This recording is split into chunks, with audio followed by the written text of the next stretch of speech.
Bonjour Marine, c'est la seconde partie de la chronique entamée la semaine dernière sur le passage en revue du programme des candidats à l'élection présidentielle sur cette question évidemment, l'égalité homme-femme. Exactement, et pour ce faire, merci à toi pour cette introduction, j'ai utilisé comme la semaine dernière le féministomètre du site Oser le féminisme, enfin de l'asso Oser le féminisme, que je remercie une fois de plus pour son travail.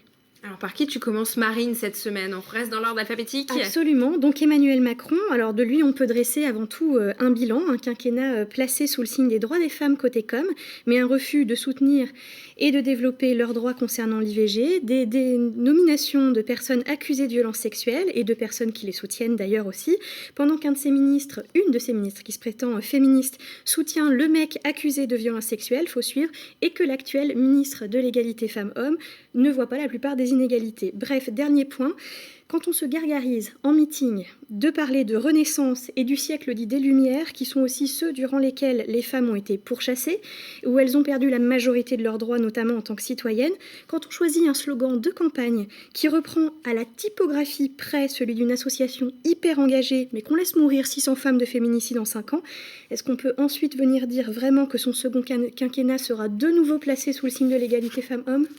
Bon, alors on passe à Jean-Luc Mélenchon. Avec plaisir, parce que lui, globalement, voilà, son programme, c'est mon job de dire les choses. Globalement, son programme il est plutôt égalitaire, dans le sens où il pense en tous les pans de la vie des Françaises et des Français avec la notion d'égalité. On peut cependant constater que dans le cadre de sa communication, il utilise parfois des termes, notamment envers ses concurrentes, ses adversaires politiques féminines, des termes qui sont vraiment du plus mauvais effet. Et parmi ses adversaires politiques féminines, on trouve Valérie Pécresse, justement. Absolument. Et elle, bien qu'ayant pris des décisions plutôt intéressantes au niveau de la région, elle passe pas l'examen de ma moulinette de l'égalité côté élection présidentielle. Les réformes qu'elle souhaiterait mettre en place, notamment concernant les retraites, elle nuirait avant tout aux femmes et avant tout aux femmes les plus précaires, donc c'est un peu la double peine. Je note cependant une proposition intéressante qui est celle de la défiscalisation des pensions alimentaires. Alors qu'en est-il de Philippe Poutou ?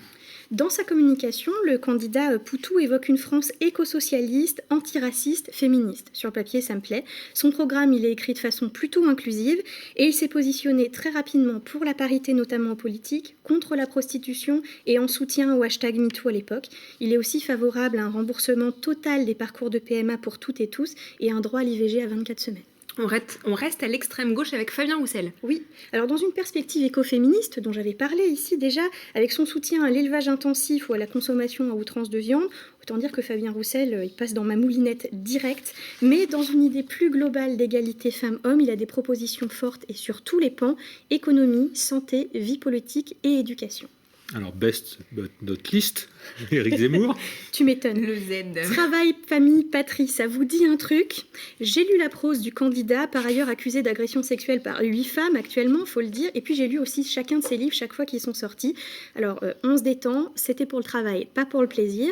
Considérant que pour lui, les femmes ne sont que des utérus qui doivent rester à la maison, ou si elles travaillent, ce sera comme, attention, je le cite, stagiaire à faire des pipes, et considérant que, pour ma part, j'ai arrêté de fumer depuis très longtemps, je crois que tout est dit concernant ce candidat. Un utérus, ça ne vote pas. Comment est-ce qu'on conclut cette analyse, Marine? Comment on enchaîne après ça? Pour enchaîner, je te laisse te débrouiller. Simplement, moi, je dirais que pour regarder le monde, il faut le regarder vraiment avec ses réalités. Il y a une réalité en France qui est que 52% des Français sont des Françaises. Mon propos, il peut donc sembler militant, féministe, misandre et tout ce qu'on voudra, extrémiste. En réalité, c'est celui d'une experte. C'est ça mon travail du quotidien. Mon travail, c'est de faire en sorte que chacune et chacun de nous connaissions les réalités, les programmes, et qu'on dispose comme ça de notre pouvoir pour voter. En tout cas, maintenant, pour ces candidates et ces candidats, tout le monde est informé. Je peux donc juste dire à dimanche dans les bureaux de vote. Bien, merci Marine.